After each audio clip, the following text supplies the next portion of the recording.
Penso, logo sou? Tudo se resume ao nosso cérebro? No século XVII, René Descartes escreveu uma das frases que o eternizou como um dos principais filósofos da humanidade. Penso, logo sou. Cogito ergo sum, no original. Apesar de uma frase simples, a ideia de que a razão é o principal componente da vida humana tem sido celebrada nos últimos 400 anos. Diversos movimentos exaltaram, e ainda exaltam, nossa capacidade racional, e é fato que, graças a ela, conseguimos desenvolver nossa tecnologia de forma assustadoramente rápida no último século.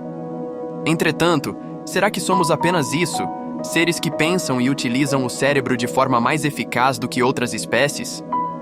Hoje acredita-se que o cérebro é o principal órgão do corpo humano. A nível biológico, é inegável o valor que ele possui, visto que quase todo o sistema nervoso se concentra na sua região, e ele é responsável por interpretar os estímulos que nossos sentidos captam. Nosso cérebro é capaz de decodificar, interpretar e dar respostas a esses estímulos, fazendo com que nossa interação com o mundo seja dinâmica. Também é no cérebro que uma série de hormônios e substâncias são produzidas. A maioria está diretamente ligada às nossas emoções e prazeres.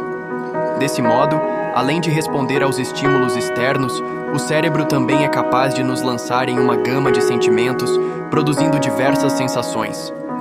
Por ser tão importante para a nossa existência, qualquer lesão nesse órgão pode ser perigosa, deixando sequelas e até mesmo nos levando à morte.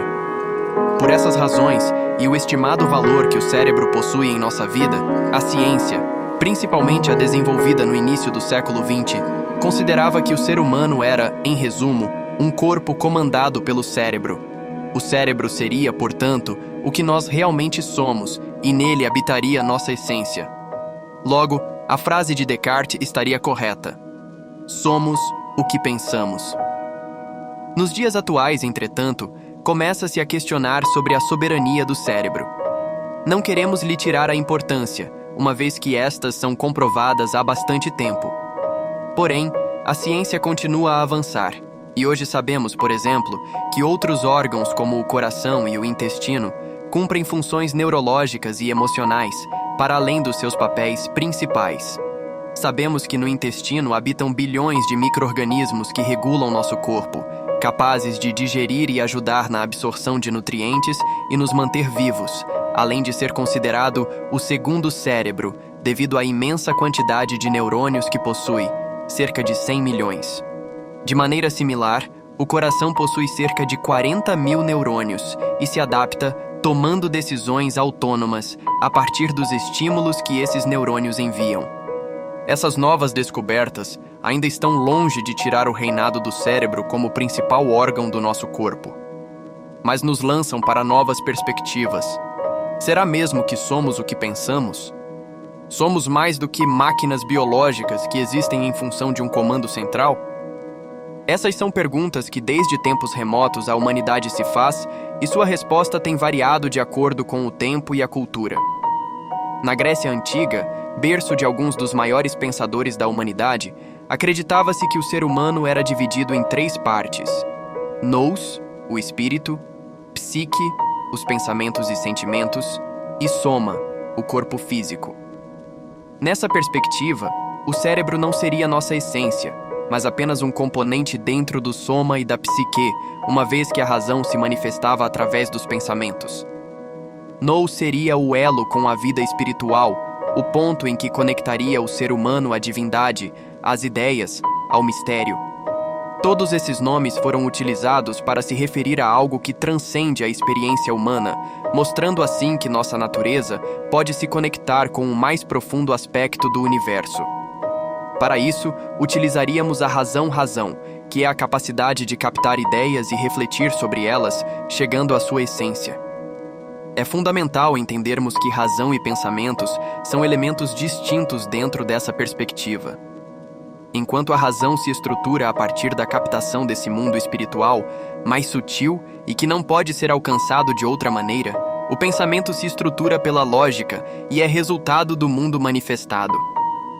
Para além disso, o cérebro não seria a fonte da qual os pensamentos e a razão nasceriam, mas sim um órgão que captaria esse estímulo externo e o decodificaria. Nesse aspecto, a razão não nasce do cérebro, mas o utiliza para se expressar. Para tornar mais didática essa ideia, imagine o cérebro como uma grande antena de TV. Ela captaria as ondas eletromagnéticas e levaria até a televisão, gerando uma imagem. Essa seria a sua função. Assim, exercícios intelectuais como a filosofia, a história, a matemática e demais ciências serviriam como formas de melhorar o desempenho do cérebro, fazendo com que sua antena captasse sinais distintos e mais difíceis de serem alcançados. Podemos perceber que o cérebro, nessa perspectiva, é apenas um aparelho que conecta o ser humano a esse mundo sutil. Então, não somos o nosso cérebro, muito menos os pensamentos que correm através dele, mas sua importância é fundamental, disso não temos dúvidas.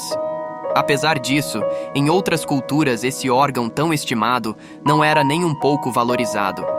A cultura egípcia, por exemplo, encontrava mais respostas no coração do que necessariamente no cérebro. Era no coração que residia a alma humana e a fonte de todas as intenções que tivemos em vida. Por essa razão, esse era o único órgão que não podia ser retirado no processo de mumificação, para que no outro mundo o coração do morto fosse pesado na balança da justiça, tendo como contrapeso a pena de Ma'at. Poderíamos passar dezenas de páginas elencando civilizações e culturas que, assim como os egípcios, também apontaram outros aspectos do corpo humano como a residência da nossa essência.